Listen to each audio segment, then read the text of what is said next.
ሃይ ጋይስ ጸጉሬን ሊያስነቅለኝ የተነሳ አንድ ላይፍ አለ። እስኪ በጥቂቱ ከእሑድ እስከ እሑድ ማሳልፈውን በአንድ ደቂቃ ላሳያችሁ። የትም እንዳትሄዱ፣ ሼር፣ ኮፒ ሊንክ፣ ፎሎ አድርጉልኝ። የትም እንዳትሄዱ፣ በአንድ ደቂቃ ነው ማሳያችሁ። ከሰላ አቀጣጠልኩ። እንግዲህ እንደምታዩት እቺ ናት። ከእሑድ እስከ እሑድ ድረስ ሙለውሎ ይህ መዥገር የሆነ ላይፍ ምንም አይላቀቅም። እዛው ጧትም እዛው ቀንም እዛው አብሬ ልተኛ ነው እንዴ? ምን አይነት ጉር ነው? አበረታቱኝ። ለአብድ ነው እብደት ልጀምር ነው ጋይስ።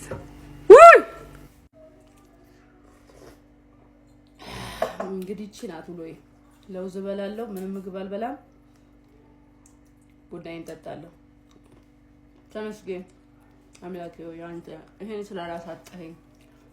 እንግዲህ ብሎግ ማለት ይሄ ነው። አያችሁ ቀኑን ሙሉ እንደዚህ ነው ሙሉ ነው። እግዚአብሔር ይመስገን። ኤዲት የማይደረግ ላይፍ ባይ